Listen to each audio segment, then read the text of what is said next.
Welcome back to Hooligan's Pitch, episode 43. We still doing this thing, as always. It's Chad. Hey, Michael. Rise and shine. Yeah, we're doing an early one, Labor Day. We're working on Labor Day. Yeah, always working. Someone's got to do it. This is fun work. Yeah. An exciting weekend for sure. Lots of drama in there. This was the weekend I got to watch the most. Kind of got to lie around a little bit, do a little early morning game with some brekkie. I watched, 6 games maybe, so a lot. Yeah, I had a good time. But let's just talk about what we're drinking because we missed it last time, so I'm gonna get it down early. I'm drinking a nice little iced latte. No adders because it's a little too early right now. It's fair. Yeah, I'm kind of with you. Just mine's just juice. Okay. It's nice pineapple juice. Oh, well, I would die, but I feel you. Well, yeah, I'll enjoy this for both of us. Please do. Quick side note: have you ever had tangerine juice from Trader Joe's? No, I have not. Put that on your list. Is it like a Sunny D sort of vibe? No.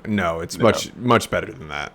Okay, yeah, that's I'll like keep an eye out. Scale 1 to 10. Sunny D's like a 1. This is like a 7 or 8 for me. So, all right. It's a go-to. But speaking of Sunny D, Chad, let's talk about some Sunny Heung-min Son.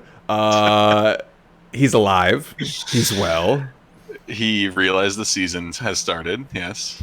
Possibly the hottest team in Europe right now, which is just bizarre to say out loud. Yeah. Son has fully awakened, taken his Harry Kane role. What this team, man, is so interesting. I get it. They haven't played a big top 6 team yet, but they're moving. They're grooving. I don't know what's going to slow them down. Yeah, I mean they everything's clicking for them right now. They're looking pretty fluid, and everyone's kind of contributing. So I think they're going to keep kind of rolling, and certainly have some hurdles at some point. But yeah, I mean that's pretty much the best start to your season you can get. I don't know too much about Ainge. All I know is that with the previous managers they've had, I don't know. I want to say those guys have had some type of ego, especially after Poch got them to Champions League. Things got weird after that. Egos got high. Mourinho came in, ego was high. Conte came in, he's like, I'm doing this my way. It seems like they've kind of, I don't want to say rebuilt their team, but definitely have rebuilt like a new chemistry, a new style, and they're all seemingly buying in. I mean, James Maddison, that's like the focal point. It's hard to imagine this team, I don't know, being worse with Harry Kane, but I just wonder now because of, Kane not being there anymore, they're able to distribute and be a little bit more equal with everyone rather than just being like the focal point.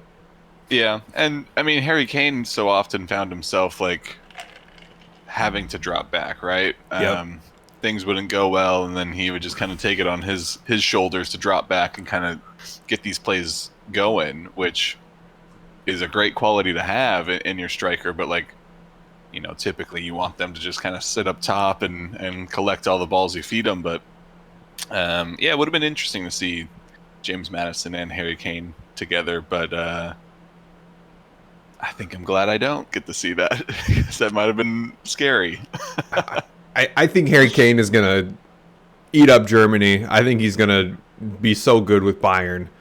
Yeah. But I'm also thinking, could Tottenham win something this year too, and kind of like, I want to say rub it in his face, but be like, what if he's the bad luck? Like, I know, right? It's like, what if he goes to Bayern and nothing gets done? And Tottenham, I mean, right now it wouldn't shock me if Tottenham make top 4. Just by the way, obviously if they play like this, it kind of reminds me of Arsenal of last season, just how fast and fluid and quick they were moving. So I don't know. I'm going to pay attention to them pretty hard these next couple of weeks. They got Sheffield next week, or I'm sorry, when we come back from our break, and then they have Arsenal and then Liverpool back to back. And I feel like that's when I actually get to see what you're about. Yeah, I mean, they're Playing well, obviously, but still, there's still some questions there, right? Because like they're not necessarily keeping clean sheets in these games. Like, gave up 2 against Brentford, clean sheet against United, clean sheet against Bournemouth, and then gave up 2 against Burnley here. So it's like, Yeah. there's still some questions to be asked, and I think when you get some of your more top end teams that are kind of clicking, like, I mean, we'll see what they can do. Like, they should be firing on all cylinders if everyone can stay healthy, and should put up a good fight, and maybe get a win here or there. So I think they're looking pretty good. They're just so much younger, I feel like, than last year too. Mm-hmm. Especially in their back line. I mean, we haven't even seen Højbjerg come back yet, and he was arguably their best player. So I'm curious to see what he'll do when he comes back in.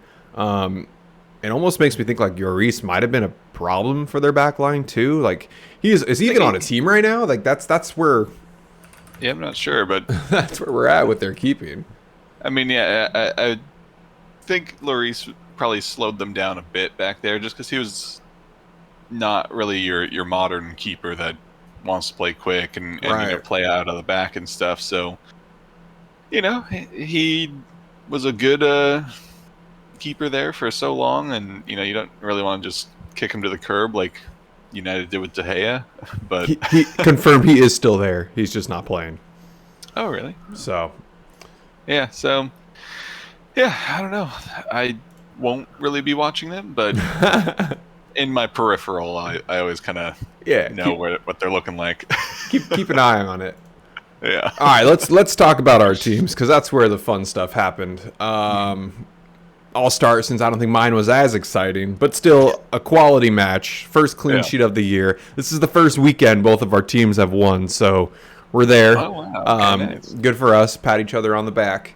To start the game off, man, we are cooking. Absolutely cooking. Dominic Szoboszlai with the potential goal of the week. Little left foot banger, slicing and dicing. Man, come on. I say it every time I bring him up, but I'm still just so jealous. I'm going to keep bringing it up, and I know you're just going to keep saying I'm jealous, so just expect it week in, week out. That's what's going to happen. And then the second goal, unfortunate own goal, but that thing was going in the back. That was going in the net somehow, some way, by someone. Darwin, as much as you hate to see it, starting to click, starting to understand where people are in the box. And of course, just the Mo Salah kind of tap in near the end, but great positioning, great flick by Darwin to find him back post. That was like the epitome of Liverpool ball the last couple of years, where the ball is just going through the grass so quickly. The passes were just being zipped around. Villa, they looked, I don't know, not like they weren't ready for this. They were not. Not at all. Yeah. I mean, I think that first 30 minutes, Villa maybe had like a handful of touches. It seemed like it was, all Liverpool for so long. And then, Villa kind of started to grow into the game. But again, it was still just brief moments of them having any sort of influence on the game. And, I think Alisson maybe made like 1 or 2 key saves. But beyond that, like, Villa didn't really do much. Like, I don't know. They're not really living up to the hype that I think we both kind of had. I guess maybe you more so. You put them in top 4, right? Like, I did, and that was with I do think with Tyrone Mings back there, it's a changes. I mean, things, I mean, he's their Virgil. He's been there for a long time. He understands where everyone should be. Last year, maybe at the start of the season, he didn't have a great beginning, but the end, they were arguably one of the best teams in England at that time. So, bringing in Tielemans, he's obviously still getting used to the flow. Watkins, believe it or not, has the second highest goal created actions in the league right now, but he hasn't scored yet. So he'll find a way. I think they'll still be around, but I think this was an eye opener for them that they got a little ways to go. Yeah, and I don't know. It could be one of those of just they got to grow into the season, and then they'll start clicking better. 'Cause, yeah, like they brought in some good additions over the summer. Just didn't get off to the lightning start that I thought they could have. Which I don't know. It's new It, season, new vibes. it is Maybe, Liverpool though. I mean, yeah, they just look good. So it's hard to. yeah, and yeah, you're coming up against a refreshed Liverpool midfields, a healthy attack, defenses, a little not your first choices, but For sure. good enough to see them through this game pretty easily. And um, yeah, I mean, like I said, I woke up for that game, watched the first half, and then was like, well, second half should be okay, and took a little nap before the Arsenal game. So You didn't miss much in the second. Just total control, no mistakes. With our three mids and our three forwards, I feel like we're starting to get a nice rotation in there. Curtis Jones got the start, and I think that was this is a good game to start him with at home. Local boy and everything, so the crowd was always going to have his back. And and then I flip on the Brighton game and I see James Milner playing, and I'm just like, oh man, I was like, that wasn't that long ago, like when we had to do that. So it's just a totally different, refreshed team. With Mo leading the way, and Mo said he's not going anywhere. So Saudi Arabia, you can back off our boy. I don't think you're getting him. Like, if this all came up early in the transfer window, I think Liverpool might have gave it a inkling of a thought, depending on the price. But at this point, like, you can't replace him until the winter window, and even then, like, who are you replacing him with? Would you? So Mo now has 10 goal creating chances in the last 10. I'm sorry, he has more than 10. I think he's at like 13 or 14, but he's on a 10-game win streak or 10-game streak right now, which is the highest in the Premier League and the second highest since he did it back in 15 and 16. So he's starting to click again and find that groove, and it might not be goals, but he's there. He's just around. He's finding the right place to be. And he's just fallen into that kind of like later stage Messi build, where like he's had these seasons where he was this complete threat, so teams have to respect him and have to keep an eye on him because he can still pull that out if he needs to. But at this point, he's just falling into that little bit more creator role, and you still need that on the team too. So if he can fill that void, and then Diaz or Jota or Darwin can pick up on the goals, then it all works out in the end. You get the win. There's so many people to rotate, and I was thinking about this too. It's looking at all the right wingers in the world, Mo's still the best right winger in the world. The population of wingers on the right side is just not very big, but even in the Premier League, he's the best. You go down to other leagues, I'm sure there's some people that can test for it, and he might have been our best right winger in Premier League history. I mean, the right side of a Premier League is slim. I was kind of looking at it, it's like, it's kind of interesting in itself. But David Beckham is probably like the last best right winger. A lot of people played on the left. You can go kind of down the list on different teams and who was over there, but I will be so sad the day he leaves. But it doesn't seem like he wants to. Dominic said he ain't going anywhere. So yeah, it was cool. I'm very happy with that match. Yeah, I think had this season started for Liverpool like last season did, maybe Salah starts to think of like, okay, well, if this is just the way this team is going, then maybe I just get out and cash out sort of thing. But like, everyone seems happy. Everyone seems to be enjoying the football they're playing.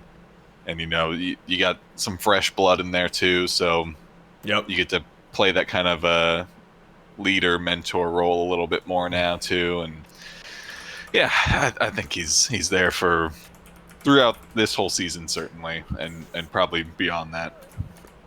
I mean, they were going to throw a $200 million which is insane. Offer, and I'm like, well, that'll just inflate prices of anyone we want to buy. So it's like at that point, who are we going to get? Yeah, and that's the hard part too. Is like, you can take this huge offer, but then every club knows you just made $200 million. So okay, you want Matoma or whatever, like 200 million. That's the old price. Yeah. Yeah. So I'm glad it's not going through. Then this last note, we signed Ryan Gravenberch from Bayern, and I don't know if you saw his intro to the facility. Yeah. He went up and saw Virgil and Gakpo and his national teammates and stuff. And then he goes and finds Robertson, and Robertson's, hey bro, he's like, welcome to the team. He's like, glad to have the best Dutch player here. And you just hear Virgil in the back going like, ha ha, like one of those. And it was pretty good. So it's good they're already joking around with each other, and yeah, got a mini Dutch team growing. So. Hey, that's great. I haven't really seen anything of him play, but I, heard talk about him in the past few years, and going to Bayern, I think, was probably a mistake, since it sounds like he didn't really play. Yeah, but too much depth. Yeah, I think it all works out in the end. He made it to Liverpool now, and Bayern's still going to be Bayern and be fine without him. So, and now our mid is stacked. Yeah, you're chilling now. Incredible how you can go from one season where it's like Henderson, Oxlade-Chamberlain came back from injury finally. Milner's hit here. Fabinho is Thiago. Old and tired. Thiago's still around. He's there, but I don't think he's going to play much. He's good for like 5 games a season. He'll be that locker room guy when we're up to get on the pitch, and yeah. He'll do something crazy this season. He'll make a crazy sure. pass. It'll happen, but it's not going to be week in, week out. All right, I'm satisfied. Chad, you want to get on to your what do you want to call it? Panic attack, heart attack? It's just the Arsenal way now. Yeah, torture. You want to call it torture? Torture. Just they want to put on a show, certainly, and and they keep doing it, and I don't know how much longer fans or the team can take it.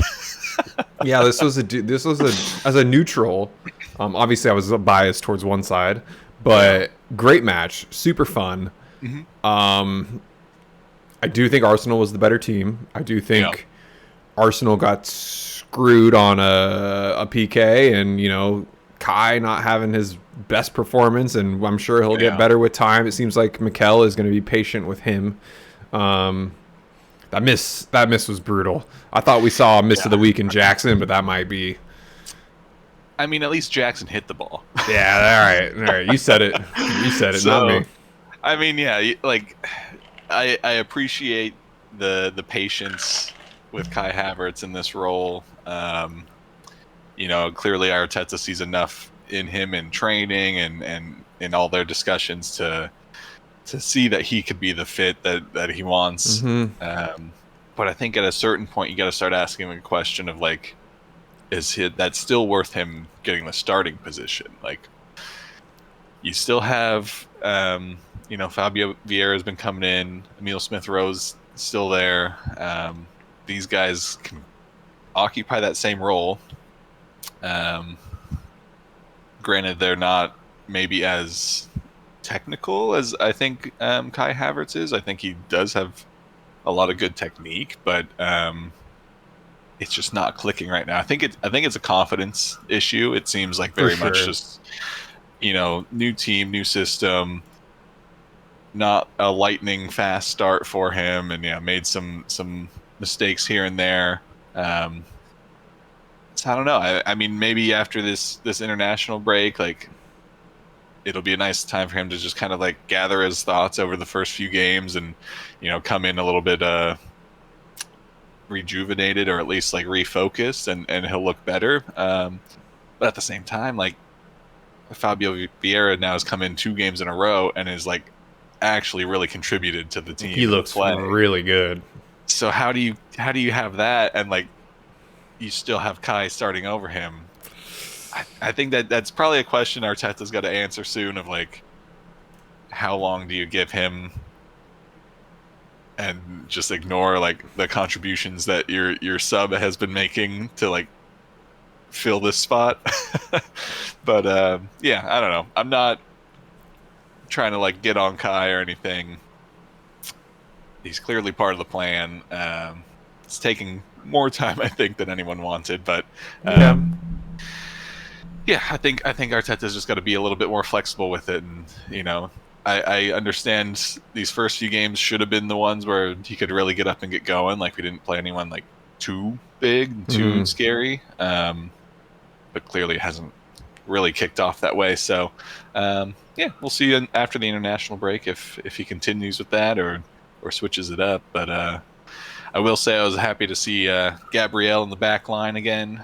It felt way more secure. Yeah. Thomas Partey is now out. I think the rumor is 6 weeks. Wow. With the groin or thigh injury, something like that. Which is a bummer to lose him, but it also kind of forced Arteta to go back to the back line of last season that did so well. And I think just immediately, like all the comments I saw and all the just overall how the team looked, it looked so much more comfortable and solid in the back, and like people knew where they were going to be. And I think you just can't overlook the Saka and Ben White connection that they made. Like Thomas Partey doesn't have that because he would tuck in where Ben White will kind of run the line and give Saka more space. Yeah, so I mean, overall, I'd agree. Arsenal looks like the better team. I thought it was very strange of United to just try and like continually slow the play down, because it's not really their style. And I get like they're trying to go against Arsenal, who's also pretty quick, so you're trying to disrupt that. But like, I feel like you're kind of disrupting your own play in that way because like you don't play slow, right? Like you have your Rashford up top and Bruno Fernandes and all these guys that like crash forward and want to basically hard counter, and you're just not. You're passing it back to Onana, who will take it out 20 yards or whatever, and then make the long pass, and didn't really work. Luckily, go ahead. Well, you would have thought that after that mistake of a pass Arsenal had, and they had a huge counter where Rashford scored, that something would have clicked and be like, oh, okay, like this is how we're going to beat this. Like we got to just sit back, wait for a chance to counter, and then hit our wingers and just get everyone running. And it happened once. Or one significant time. And then the second time it happened, they scored, but it got called back. So yeah. I mean, so I don't know. I think their game plan from the start was just wrong. Like you even said the night before Rashford is going to score, and sure enough, like we know he's a threat, especially in these like bigger games. He seems to turn on a little bit more, and they got him that one good pass, which Eriksen was phenomenal pass on that. That was so fucking pretty, dude. That was. But every other ball they sent out to him was just like a huge, long ball through the air where he has to take it down, and by that time, Ben White or Saka or Saliba's back there right in his face. So it's like, I just don't think they played it really that well. Good on them to capitalize on the mistake, the pass from Havertz, but wasn't enough in the end. All thanks to Gabriel's Michael Jackson move. The moonwalk, dude. You got a little moonwalk, lean back. That is just the best offside trap I've ever seen. That's initially I was like, that's really close, but because of that movement he made, I was like, it might have just happened. And then I just couldn't believe how much they were celebrating without even they were going thinking all in about it. Oh man. And then obviously the callback happens, and then at that point I was like, I think Arsenal's gonna win this, because I was like, that's such a momentum shift and a confidence booster, and like, I don't know, when you have something like that go your way and have a PK taken away from you, which I looked at again, and I looked at it. I probably watched the tackle on Havertz. I'm not even kidding, Chad. 10 times, and the more I watched it, the more I saw the defenders not playing the ball and playing Havertz. They went after Havertz, and because Havertz was getting to that ball, and they decided to close in on Havertz. And I know they're saying Havertz was looking for it, or his leg, he stuck his leg up in just a little bit of a different way. But for me, that wasn't the if the players would have been going after the ball and not Havertz, and Havertz made that leg move, okay, I can understand that. But because they crashed on him, and he was beating them. He was for sure beating them. Yeah, he was through. Yeah. I just don't understand that decision. And, it's very, I don't know the stat on it, but when I was listening to the commentary, they said it's very rare for a PK to be called and then have it be reversed. I wish they would have said the actual percentage behind it, but I was like, yeah, that makes sense. You need like conclusive evidence and everything. And to me, there was not conclusive evidence that should not have been a PK. I think this was especially one of those where, you watch it in real time, and I think everyone would be in agreement that this was a PK, because Kai cuts through both of them, and they both crash on him. And then when you watch it slowed down, I think then you can start to look at like, okay, well, his leg kind of like shifts out, and it's like, I get these guys are professionals, and a lot of situations they do know what they're doing. But for this one, like, I don't think you're sprinting through two guys into goal and you're like consciously a split second or like, I'm going to throw my leg out just a touch. It wasn't like a full, like, obvious throw the leg out. Mm-hmm. Is, just a little tweak, which, I don't know, you also got two guys coming in at you. So maybe, you're kind of bracing for that, whether consciously or subconsciously. But, like, I don't know. This one, I think, is, again, I think you should just rewatch these replays in real time. You slow things down. You start to dissect things and see things that aren't even really there, right? Okay, Chad. It's 1:45. I'm grabbing a beer because I'm about to rip on Anthony Taylor right now. Oh, this is gonna be a spicy one. Okay. It's happening. I'm opening up a little Space Camper Cosmic IPA. Okay, let's chat just a second about this. So that call sucked. Yeah. And I want to talk about the Saka call. Because how do you get clobbered, but in the middle of your clobbering, you're not in control of what's going to happen next. Maybe he has a little bit, but to give him a yellow card, Saka a yellow card, after a pushing that happened to him, I've never seen that before. Have you? No, that was definitely a first. I mean, I get like where Saka ended up. Me too. On Bruno is like sure a foul, but that foul came from the foul committed on Saka. Yeah, that's so right. I think you got to go back to the start of that, right? Like either you hand a yellow to Saka and to whoever was yanking on him, or it's just 50-50 no foul, whatever you want to do. But it can't be one guy gets a card and the other doesn't. Do you remember who made the tackle on Saka? I don't. I wonder if it was Dallo. I was gonna say maybe Dallo because he was coming back a little bit, so Bruno was there. Yeah, maybe Dallo. That was just such a weird call. And when the yellow came out, I was kind of taken back. I'm like, who's gonna get this card? I was like, yeah. And then we gave it to Saka. Obviously, his face was like, okay, like, yeah. Like I'm sorry, I got fouled and my body did something into someone else. Which, again, his body did something bad into someone else. But you can't. I don't think you can fault him individually for that. So yeah, strange move.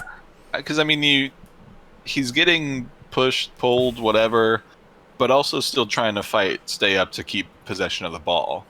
And then, eventually that breaks and he, gets pushed or yanked down or whatever right as Bruno comes in. Maybe at that point he does see what's about to happen. So he, kind of gives up on that a little bit to draw the foul, though, not to, commit a tackle of his own there, right? Like, I don't know. It's just more Anthony Taylor stuff, He gave Onana a yellow card at the 59th minute for time wasting, but I was like, you really think he's time like now? Yeah. And I was like, I don't know. I think Onana is very nonchalant. I think he's very cocky, I think is probably just the best word to use for him, and I think that's his style. But that was in no way like a way to waste time. He's wasted time at the 60. I didn't see it that way. I thought the yellow card there was kind of just, I don't know, for kicks. I think they're trying to crack down on this time wasting thing, but they're adding it all on at the end of the game anyway. Yeah, so they're trying to crack down, but then, in this game as well, Anthony kicks a ball away from a free kick, and he gets no yellow card for that, when we've seen that how many times over the first three weeks already. Couldn't hear the whistle. I mean, look, Trent gets tackled out of bounds to throw the ball now back into play and gets a yellow card. I think it might have been Thomas Partey earlier, like kicked the ball away a little bit.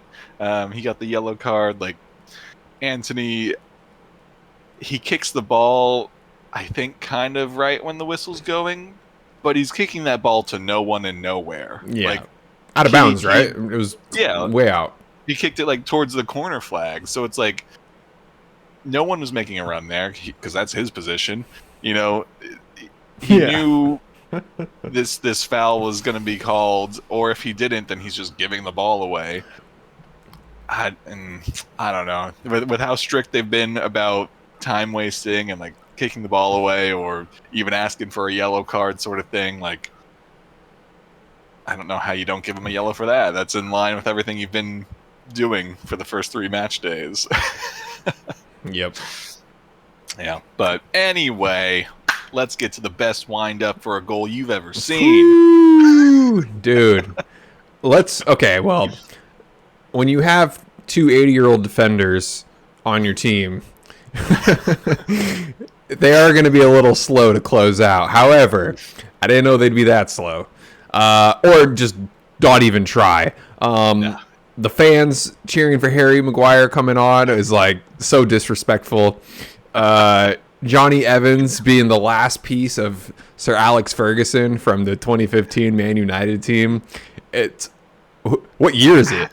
Yeah, how is this the defenders that United is going to end the game with? Their injury list is crazy, but like I get that, but like you don't have some like actual experienced player with still some speed in his legs, or like a promising younger center back you can throw in there or something, or heck, even a left or right back that can just do a shift for 20 minutes at center back. Like, nope. That's Harry Maguire came on and I was like, okay, well, first I forgot he was still there, and two, it's like, okay, well, he had good moments early in his career, so whatever. But then they brought on Johnny Evans, and I think they were saying he's like 36 now, and they signed him onto a 1-year deal as like this emergency backup dude, and smash that glass. That's if I'm a United fan, like I don't ever want to see those two on the field together. No, so I mean their back line, they don't have Shaw. They lost Martinez, which is a weird injury for Martinez. Lindelof had to come off because he got sick in the middle of the game. Is that what happened? Yeah, and then Varane, of course, is still out, and it looks like they're not going to come back for a little bit.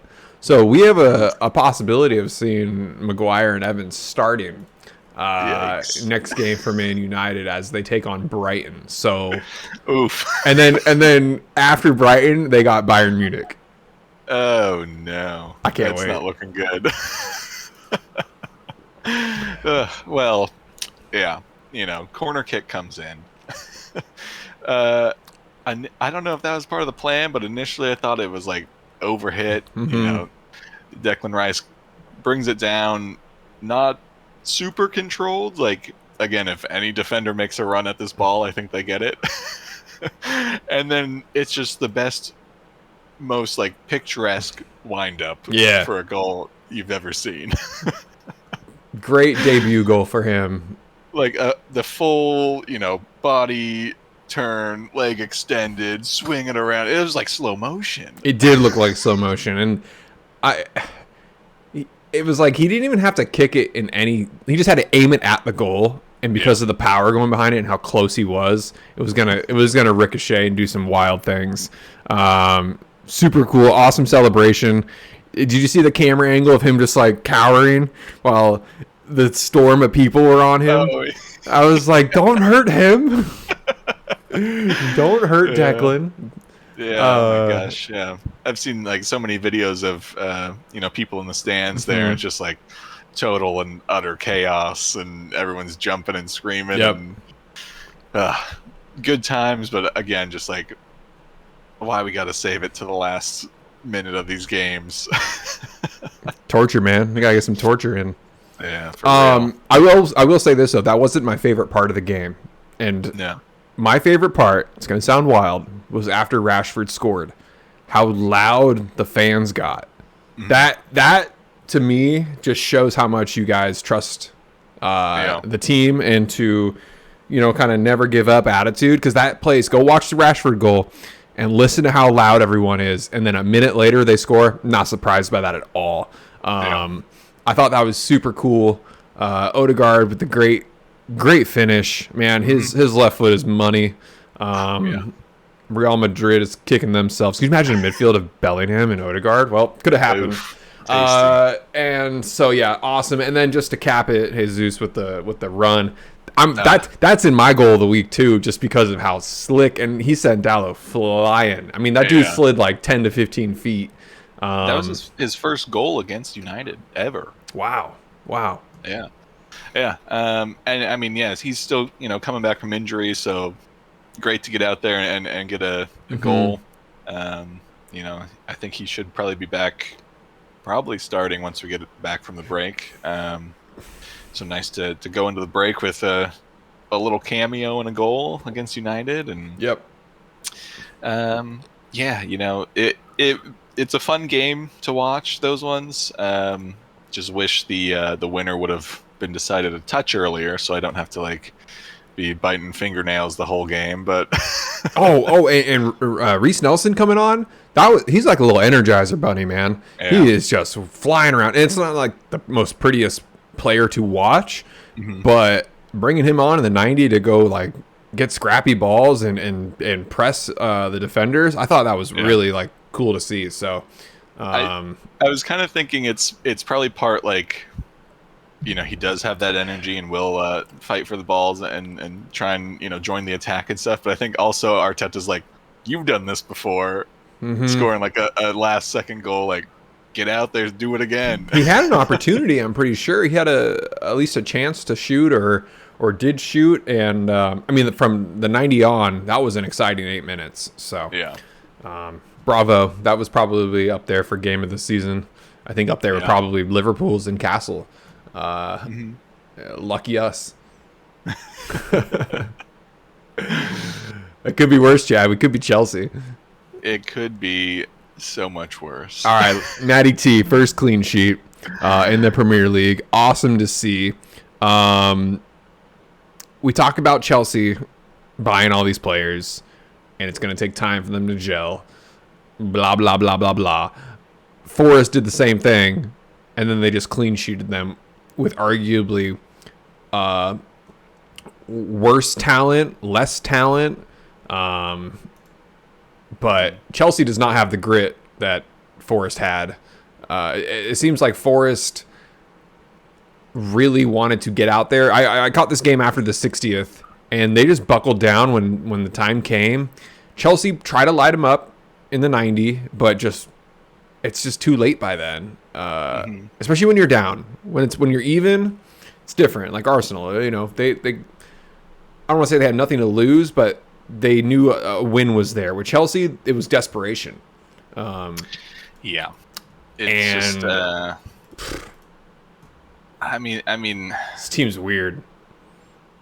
It's just getting bad because now they've officially spent over $1 billion on this squad. Players alone, which in a year, I guess, since they've been around under new ownership. It was around last September, but since January they've spent $750 million. Since January. So I mean, and that's now what, like, kind of back to back windows of a ton of money, right? Like that the summer before, and yeah, January, and now, this summer. They just don't have a lot of direction in what they're doing. Their only direction is sign young and long contracts.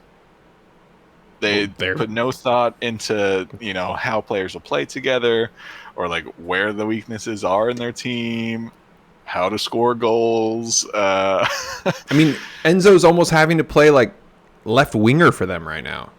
Yeah. Like what? I don't know. I don't know.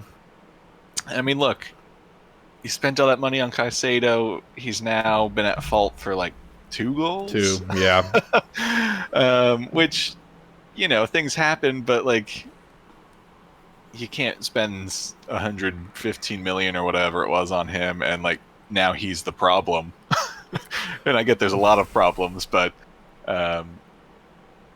they did just kind of throw him in there too, and like say, yeah, good luck. Well, they had no other option. They got rid of Jorginho. They got rid of Kovacic. Yeah. But hey, good on Forest for capitalizing on their mistake, and a really nice little counter there, and Alonga gets a pretty nice goal, and then at the end of the game, I don't know if you saw, but Alonga like drives it down the end line, and instead of going to the corner, he puts some moves on the Chelsea defense, and he was having fun out there. you say Chelsea defense, it was Mudryk he was putting moves on, and he was currently defending. He was defending. He was when I saw Mudryk having to drop back and play that center back role when Forrest was pushing, that showed me everything I needed to see. That like, why is he back there? He's the one who's supposed to be scoring and up top and countering, and you have him the furthest back on the pitch. Makes no sense. Yeah, it's fascinating. I mean, yeah, it's just, Forrest came and played a hard game. Definitely made some like pretty hard fouls, but that's kind of the name of the game when you go away to, a team that I guess on paper should beat you, right? Like, you got to disrupt the game and disrupt the flow a little bit, grab your goal and then tighten up in the back. And for the most part, they did that. Like, Chelsea definitely had like 1 or 2 looks. I mean, Nicholas Jackson with his miss this week was like not as bad as Havertz, but You mean I'm sorry I missed Jackson? Nice. Yeah, so I mean, and like that'll happen with young strikers and stuff, but that can't be like your best chance of a game.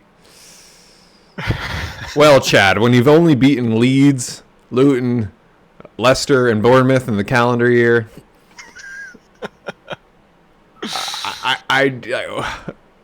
who is this team going to beat for real? Like, it's going to be a long season for them. I think their top 6 reign is going to be done for a while. Look at this team. I can't believe I chose them for my top 4. I love having this little sheet next to me because I just get to reflect. And yikes.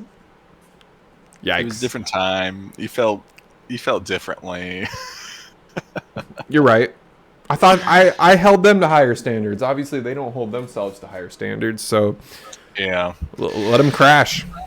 Yeah, well, look, when they come back from the break, they go away to Bournemouth. So, well, they beat them once this year.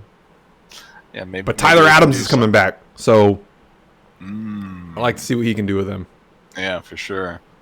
I mean, I know we kind of brought it up previous weeks, but like, do you start asking questions of Pochettino? Like, you're not getting the result at home against Forest. I think you need to lose Bournemouth. I think you need to lose Bournemouth and Villa the next 2 games, because that means their next EPL game after the 24th would be the 10th against Fulham, and they should beat. Like, I'm looking at their schedule right now, and I think Fulham is the one that they should beat. Because Bournemouth, I don't know, that can go either way.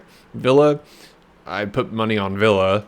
And then Fulham is probably that one because Fulham just looks like pretty bad. They're probably one of the worst. Yeah. Probably at least bottom 5, even though they're not in it point wise. First game they had Mitrovic, and now I'm like, that's kind of why they won that first one. So it's not looking pretty for them. So yeah, Pochettino, I think you're on the chopping block a little bit. Who do they bring in though? Who's there? Like kind of no one that wants to go. And that's the thing is like Chelsea just needs to figure out what their actual, long-term plan is. Is it if you're going to sign Young on long contracts, okay, do it, but with a team build in mind, right? Like, or at least like what your manager style of play is, right? Like you got Pochettino. If you're smart, I think you probably hang on to him and use kind of his vision for what he wants to build with. It doesn't seem like they do that. It seems like they just kind of jump on whatever player looks promising or is talked about. Who's trending? Basically, yeah. And then, just throw the money that way. And, you heard the talk of last season where like the locker rooms weren't big enough for the team. So there's people out in like the hallway and stuff on just a chair getting ready. And like, I don't think you've solved that problem. Like if anything, you brought in more people, like sure sent out some and sold some and stuff, but like I don't know, especially when you start to get your whole squad fit again, like you still got quite a handful of players that have signed on under the assumption that they are going to play. So it's going to be a really tricky road to navigate for Pochettino and keeping all those guys happy. Do you think Chelsea at this point gets top 10? Top 10.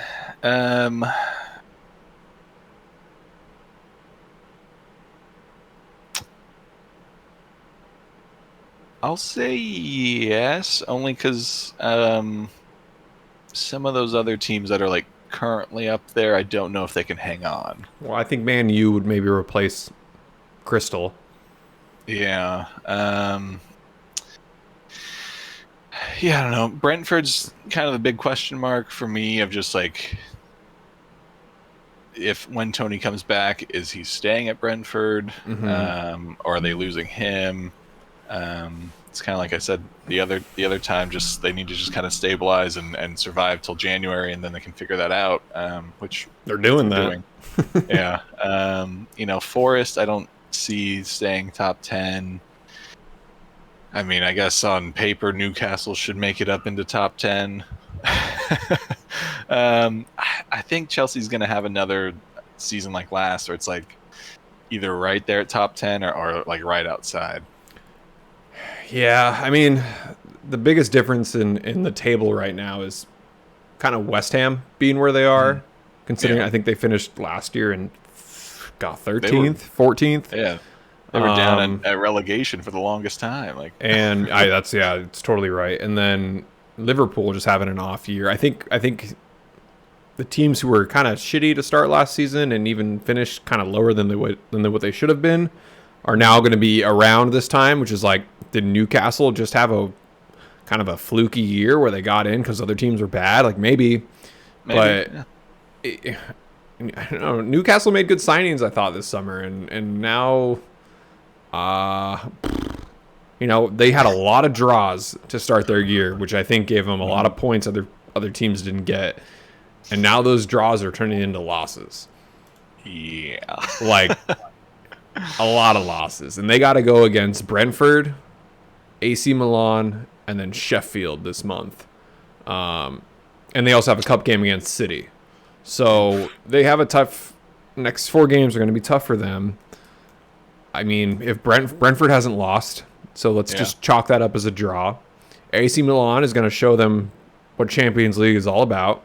Mm-hmm. And then Sheffield, who played a pretty decent game this last week, granted it was against Everton, they're going to be fighting too. They're going to be probably scrappier than Newcastle at this point. Because Newcastle, I feel like, I don't want to say anything's handed to them, but with their season last year and now this year, like they got to start to fight a little harder because they haven't shown anything. I mean, really, they haven't. That first game, and that's it. Yeah, yeah. I've been watching through their like TV show. Yeah, we just started it. Yeah, and like I get it's they pick and choose what locker room scenes to show and what like team meeting scenes to show and all that. But I gotta tell you, Eddie Howe does not seem like the most motivating coach in the world. Is that weird to go from Arteta to that guy and like? Well, that's the comparison I'm making in my head, having watched All or Nothing, and now seeing this, and maybe away from cameras or in scenes they didn't pick, he's much more motivating and like energetic. But the scenes they show don't really do him any favors. Like he's in the locker room and he's just like, we gotta have the scoring mentality, guys. We gotta score. He's just nodding like this, like they're like, yeah. And then he has one where it's like, I think United Ten Hag had made a comment about how Newcastle slows down the game a lot and doesn't play quick and draws out the game and all that. So Eddie Howe was like, I don't normally do this, but I'm gonna read these comments to you guys. And he like read the comments just saying that, and he's like, so if they think we slow down the game, let's go out and have a fast game. Granted, they won that game, but still, like it's just going from Arteta where he's like, all right, everyone circle up, rub your hands together, man. like Shit's... we are the energy to this light bulb. That shit's hype. Like that stuff. It gets me going. Yeah, that would like draw me in and be like, yo, this guy maybe it might be a little crazy, but like I'm with him, I'm following him. So I don't know, just making that comparison between the two, like I just don't know that Eddie Howe is gonna be the big enough name or like personality to really get Newcastle to where they want to be of this top 4 team competing in the Champions League. I know. This is a rough first re-entry to the Champions League. They got that group of death. But you would hope you still see better on the pitch in Premier League, though, right? Like, this week you went up against a Brighton team that just fumbled last week. Okay, Brighton wants to bounce back, but you also just saw where Brighton is weak, right? Like, yeah, you should have capitalized on what you saw, and instead... granted, Ferguson had some, I don't want to call it easy goals because he still had to score them, but the tap in, deflection, and then his second goal was like perfect. Yeah. But even then, like, no one's closing him down. That's the thing. No one stepped up. Nobody. And they don't have Botman right now. So their back line is older. And I know we kind of like talked about that. True, yeah. I don't think it was on the pod. I think it was on a side note, but they're going to have trouble with their age and these fast wingers and fast forwards that are going to come at them. And speaking on Howe and his managerial career and now Newcastle is his, shiny trophy in the cabinet. He's only coached Bournemouth and Burnley, which have been teams that are not, obviously not big names in Europe. So he's going from like 0 to 100. Yeah. It's almost like he got there too fast. And now I don't want to say he's not, out of his league, but I don't know, man. I think Europe might eat him up. I mean, yeah, it feels a little bit like, like watching Luton this year. Like, they certainly earned their position in Premier League, but it feels too soon, right? Like, they, as a squad, don't feel like they're really up to the level they need to be to actually compete. And that's kind of the feeling I get with Newcastle in the Champions League. Like, they have some quality players in their team that some have Champions League experience, some have, Europa League experience. Yeah. But as a whole, I don't think you have a team that can really like strongly compete in that and Premier League. And at this point, they're not really competing in Premier League. That's the thing. Granted, Yeah, if they would have been in Champions League and got bounced out round one, but they knew they were going to be back there next year, like get the experience, get your scars, see what it's like, understand what it's like to go play in Europe midweek, and then have your Premier League games on the weekend. But I mean, at this rate, they're not going to make top four. There's already a gap, and even though it's early, those gaps are hard to close. There's a 6-point gap already. 7. And Brighton is a team that maybe won't be top 4, but they'll be in that top 6, 8-ish. So those are the games you especially need to grab the points, because those are your neighbors at the end of it. And like, if you're gonna give them, pretty much an easy 3 goals, then that's not looking good for you. Like, that last goal that Ferguson scores, there's like 5 Newcastle players around him, and not one person makes a tackle or like attempts to do anything. They stood there, and the ball like ping-ponged around him and into the net. So they're going to be interesting to see how they progress here. It don't look good. It don't look good. I think, considering where they want to be and how they want to be perceived and all that, I think they're maybe beginning to just have a thought of asking questions on, like, is Eddie Howe the guy? Obviously did well last season, but we also saw Leicester win the league, right? And then, never really come close again. So there are those kind of fluke years where a team clicks or other teams just aren't as good, so you take advantage of that. I don't know. I don't think he's the one to take them forward, but again, I'm not a Newcastle fan, so I don't feel a connection to him either way. It'd be cool is Zlatan came and coached Newcastle. Swedish connection at the striker position. It's a lot. I mean, I don't know if he ever wants to coach. I'm just trying to imagine like a big personality who would come in there and be like, "You will die on this pitch before we lose," and it doesn't seem like those players want to die, quote unquote, for Eddie Howe. My thought for who they maybe not should look at, but maybe would look at to replace Eddie Howe would be Mourinho. I think he's locked in at Roma, though. I think he's locked in, and I think tactically he's a little behind the times now. Yeah. But I think because he has that Newcastle connection deep in his history,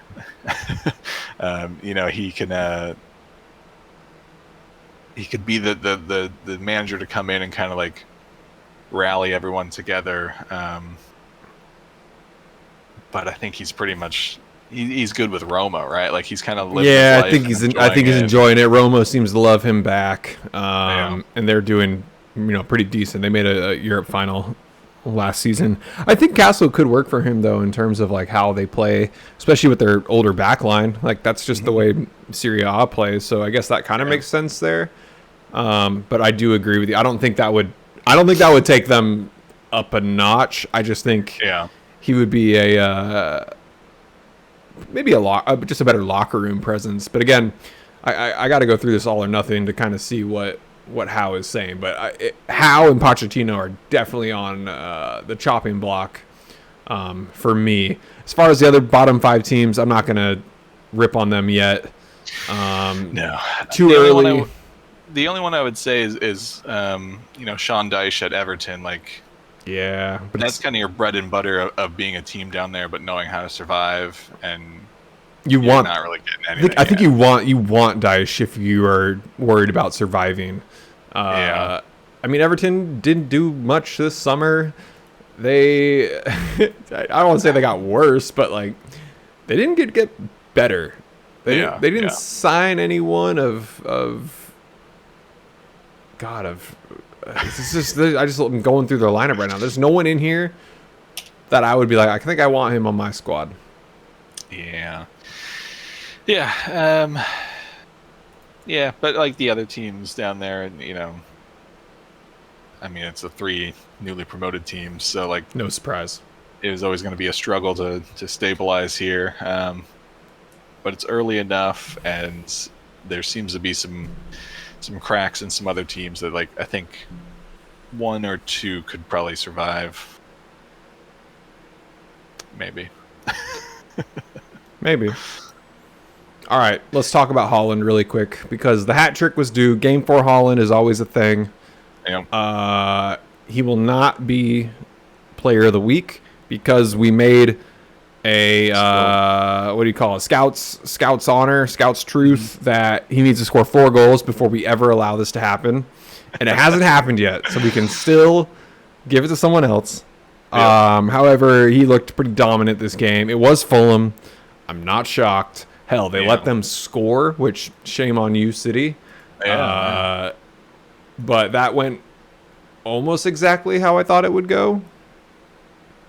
Yeah. The only like real note I had on there, which I just watched it through the highlights, so they may have actually checked it during, but I think it was their City's second goal, maybe third goal. Nathan Ake's header goes through Akanji's legs. Oh, right. While he's in like an offside position, or at least from the highlight, it looked like he was offside. And they didn't mention anything about it being like an obstruction or anything. So, Haaland mentioned it. Did you see what he said? No. Oh, he said he felt really bad that the referees made that decision, and he'd be very upset if he was Fulham. Which I was like, I don't know if I would have said that. Yeah. But he acknowledged it. Okay, so obviously it was like talked about in their dressing room and whatever else, and I'm sure Fulham was livid. But yeah, that was a pretty bad call. Enough for the other team to say it. Did you watch that live? Did they actually check it, or I didn't watch it live. I don't know if they actually checked it. I assume they did if they're saying every goal is checked. But maybe he wasn't interfering with the play. I mean, the only thing I could think about goes through his legs, and he like starfishes to like not touch him. So. I'm not disagreeing. I think the call was wrong. I mean, he didn't. Maybe the term is he didn't disrupt the play, but he was involved. He was definitely involved. Yeah. But if he was taken out of the play, it was maybe what the eyes are on why they did it. If he was not, say he was just gone, that play wouldn't have changed. Yeah. It might have made the keeper think otherwise. I mean, it's too hard to say. It's too like there's so much gray area there. So I don't know. It's just City doing City things. However, I still don't think City is this crazy squad. They've played arguably the easiest schedule to start the season. Fulham, Sheffield, Castle, Burnley. Yeah, there's not a lot of threat in there. No. And again, small sample size. Like Liverpool hasn't done against a big team either. But I'm still looking at that team like you are beatable. You are gettable. And it is possible to take you down. Yeah, and I mean, especially, you've now let a goal in from Sheffield United. You let a goal in from Fulham. That's not as locked up as we've seen City be. I don't know. It's that next game when we come back, West Ham versus City, I think could be a interesting one to see. Will Jared Bowen score? I'm going to say no, but I think we're going to get an Antonio banger. Ooh, I love me an Antonio banger. Just always wake me up a little. Oh, yeah. All right, we'll jump to West Ham. I love the Paquetá assist. Oof, that was nice. Where he just threw his arms up and he was just like, I know. I know. I ain't even tripping. Yeah, West Ham's fun to watch. It's a total 180 from last year, which is just tells us I think they hit a fluke. They've always been around the top 10. So I don't want to say I'm shocked they're here. I don't think we put them on a relegation. I'm pretty sure we did. No, we did. We did. That's right. We did. Well, We I mean, talked about it. to be fair, going into the season, I think they still had only made like one or two signings, and like their president came out and said like, yeah, we still need a right back, a mid, something, something. So it was like it wasn't looking good. Yeah, we did meme on them pretty hard. But Yeah, JWP come save the day.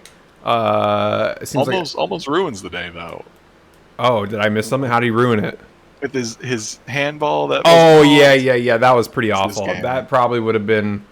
That was probably the worst refereeing decision of the weekend. Now that I think we so, have to look yeah. at that again.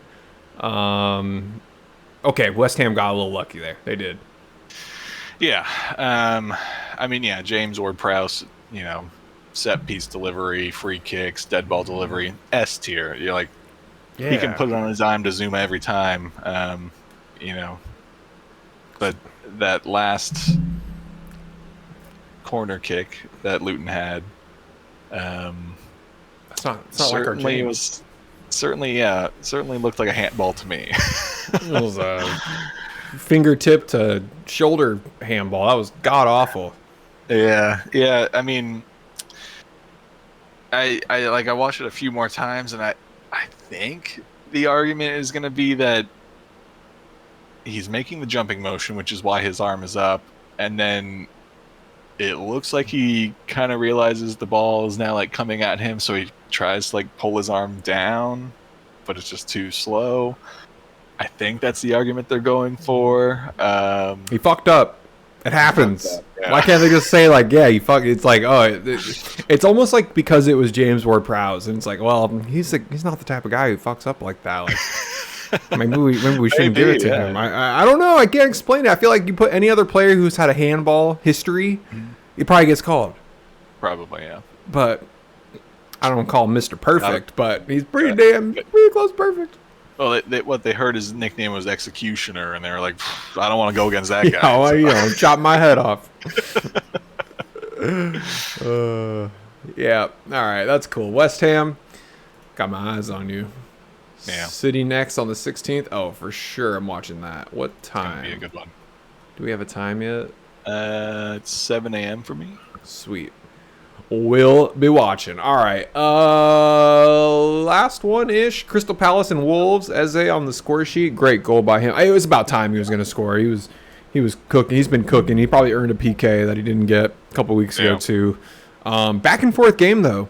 1-0, 1-1, 2-1, 3-1, 3-2. And the Wolves scored super late to make it 3-2. But I was like, you never know. Like, you never know. But unfortunately, they just couldn't. Not enough time. But Yeah. my question is, Crystal loves Hodgson so much, which is just a fascinating relationship. Can they for real fight for top 6? Can they? Fight for top 6. Can they? They go against Villa next week, or when we come back, and then Fulham. I'd argue they could win both of those. Then they got a double feature against Man United. They play them twice in 5 days. Oh. So that'll be actually pretty fun to watch. And then they go Forest, Newcastle, Tottenham. I mean, look. I think Elise is still coming back from injury, I think. So they're missing a big name and a key player there. Eze looks better this season than he did last. Top 6 feels Too much. high, but I think they can definitely be that team that kind of grabs some points off of the big teams. Arsenal went against them, and it wasn't a smooth and easy win by any means. So I think they have enough to keep those games interesting. I could see maybe like a 7 or 8. Yeah, I think that's fair. I mean, they don't have a lot of goal scoring. They only have 5 goals this season. Yeah. And that puts them for 12th best. So they got to find some more scoring. But I think they're scrappy enough to find ways. So I think that's going to have to be the way they play and find the counters. I mean, they're really good at countering. They're really fast, especially with Eze lead. I think he's just going to be the focal point for their attack. And for sure, good things have happened when the ball. I mean, arguably he should have got a PK a couple weeks ago against Arsenal, and that would have changed the trajectory of that game. And so I don't know. I'm gonna keep my. I've always been a Crystal. I won't say hater, just one like I don't believe in them, and I kind of want to believe just a little bit, just a little. And then look, I mean, there's spots up for grabs. You have a United team that isn't still at their previous best. Chelsea's still floundering. Newcastle now is this weird question mark for this season. Yep. There's spots up there that need to be filled, and if this clicks for Palace this season, then I think 7 or 8 could be their peak here. I don't think they break the top 6, but yeah, it'll be a tough ask. But I mean, looking at those 3 teams you just mentioned, like I'd be saying there's some openings. There's a new Big 6 waiting to be formed. That's it. Yeah, this table's wild. 4 games in, I'm like, whoa, we got a long way to go. All right, Chad. I don't think we missed anything. Oh, Brentford, Bournemouth. There's not a whole lot going on there. Yeah, pretty boring. Mbumo, I can't believe it. Doing Mbumo things. He's booming, Chad. He's booming. I like the Shalonki goal in this game. Nice run, nice blast to the keeper. I think he went near post too, which is a brave ask. Oh, the Rico Henry error. That was bad. I was like, he's got to that ball. He's so fast. He could have kicked it anywhere else, literally anywhere, and he put the laziest of power on this ball back to the keeper, and like Bournemouth said, "Oh my god." Yeah, that was textbook definition of a gift. Like, it can't get much worse than that. Yeah, oof. That was a rough one. But Ben Mee was back. They don't make that error, they probably win this game. So yeah, I don't know. Brentford they're fun. I like them, and I'm glad they rescued that point because Mbuemo had a great run, great finish. Man, I called him Mbuemo. It's just now. It's just gonna keep falling off my tongue. I feel like the strikers this year are so diverse. I feel like last year we had 3 solid options, and now, I mean, shoot, how many people have a goal at this point? Or at least 2 or 3. Well, certainly Haaland's son and Ferguson. we have 8 players with 3 goals. Yeah, that's pretty good. So, you expect Haaland to kind of run away with it eventually, but I think most teams are looking pretty good with their striking options. I don't know. Keep it interesting. We lost the Harry Kane, so it's no Harry Kane Haaland battle or anything this time. So hopefully someone can at least stay close to him and keep the pressure on. But we'll see. Fergie, my money's on Fergie just because how much Brighton loves to score. That's fair. 12 goals. I think he'll be a big factor for it. Oof.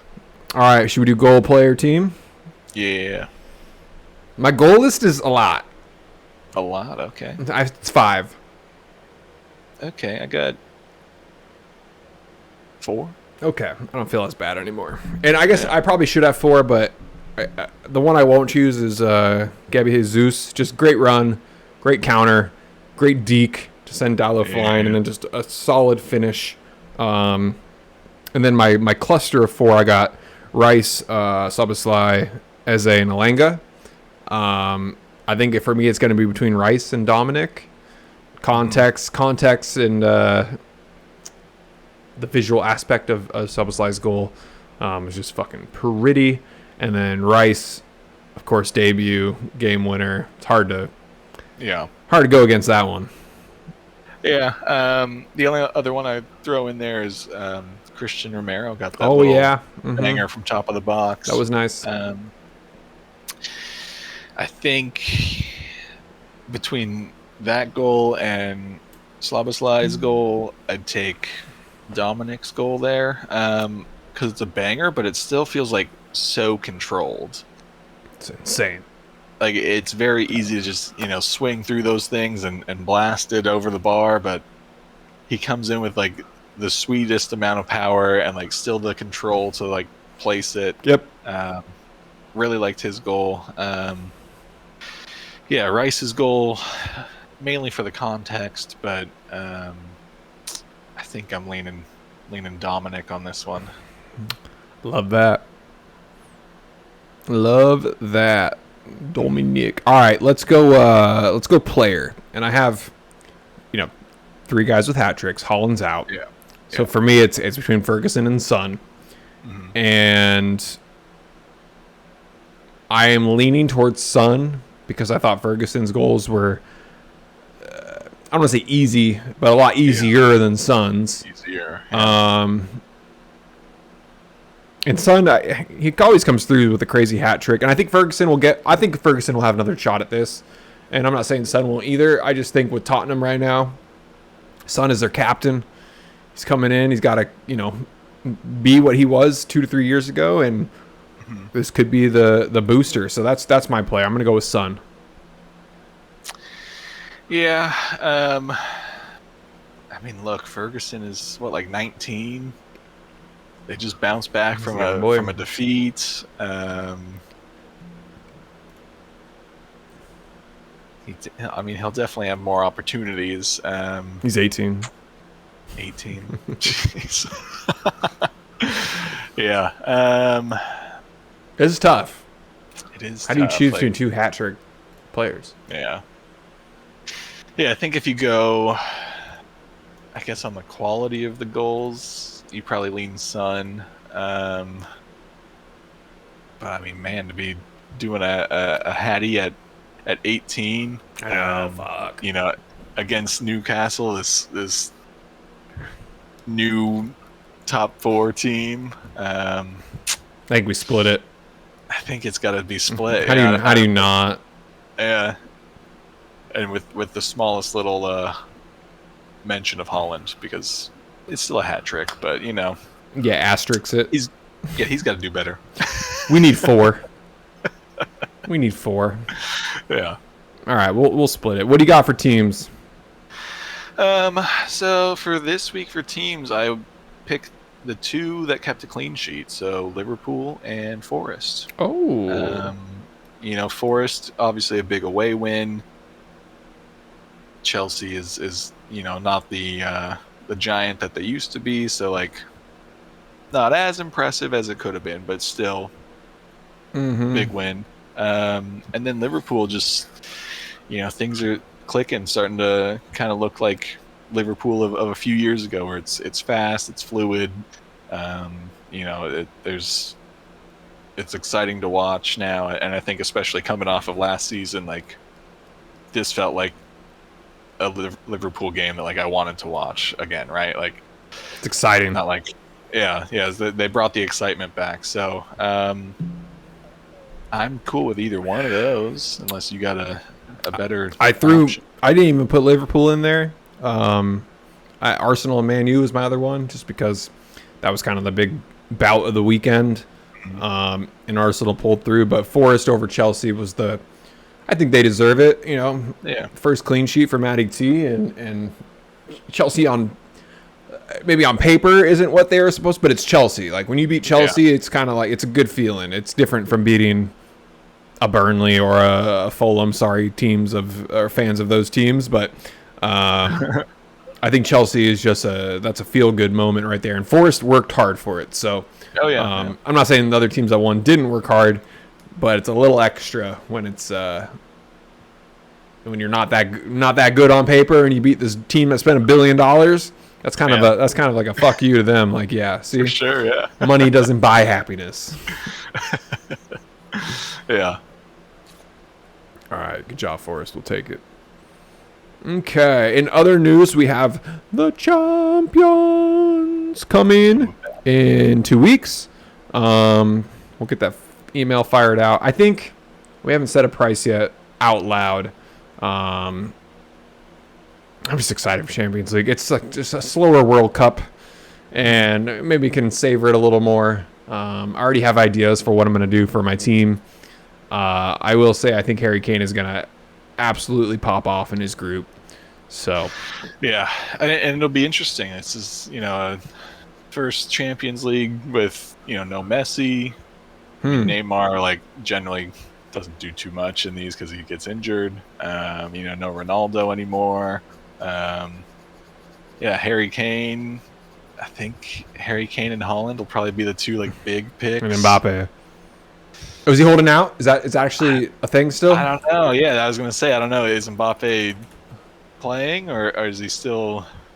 Yeah, he'll probably play. He played yesterday. But yeah.